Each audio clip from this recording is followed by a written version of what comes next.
Bonjour à tous.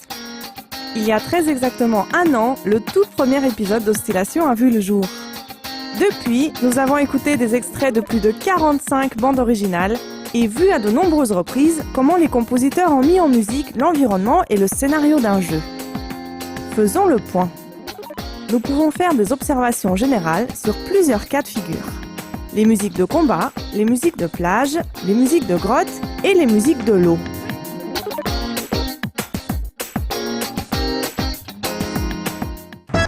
Dans un moment angoissant ou stressant, comme par exemple dans une musique de combat, les compositeurs vont avoir recours à 3 éléments principaux. Les chromatismes, les rythmes irréguliers et une mélodie agitée. Un chromatisme est un enchaînement de demi-tons, un peu comme si on enchaînait toutes les touches d'un piano, blanches et noires confondues. Dans la musique, un chromatisme est un élément mélodique qui crée beaucoup de tension, car il ne peut pas être défini clairement sur le plan harmonique.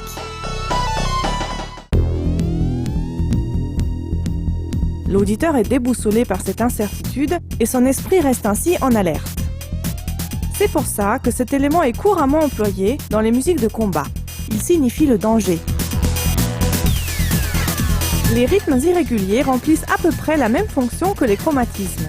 Le joueur est constamment surpris par les éléments musicaux et garde ainsi une concentration bien aiguisée.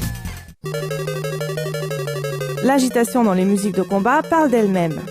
Le joueur doit rester concentré et réagir très rapidement. La musique lui met une pression supplémentaire, mais agit aussi comme élément encourageant.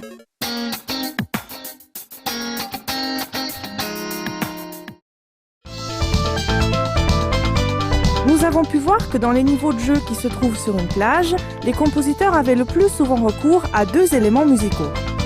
Les rythmes de danse latine et des instruments originaires des Caraïbes. Leur choix semble logique, car on associe la plage aux vacances et les vacances aux pays lointains.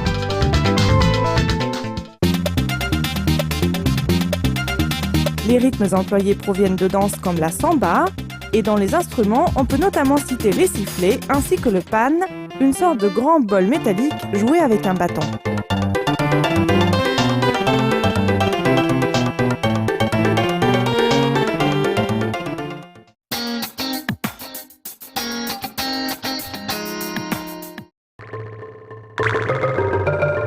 Dès que l'on s'immerge dans le souterrain, les compositeurs ressortent les outils musicaux correspondants.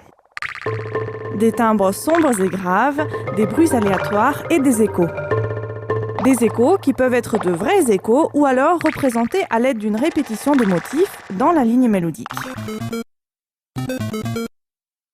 Encore une fois, le choix des compositeurs semble logique, car dans une cave il fait généralement sombre, d'où les timbres graves, et on est souvent surpris par de nombreux bruits de petits animaux ou de pierres qui tombent, d'où les sons aléatoires.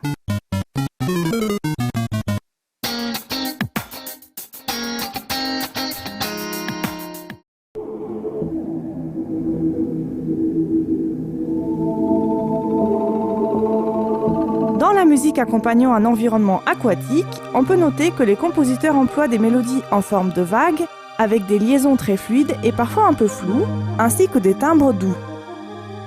Tous ces éléments représentent parfaitement le comportement de l'eau.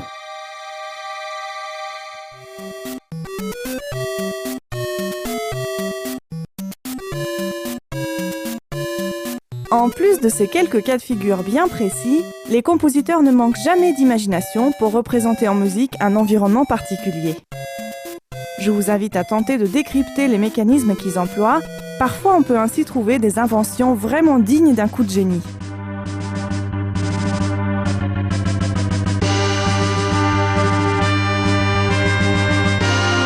Écoutez bien. Allez-vous trouver comment le compositeur a mis en musique l'environnement suivant ?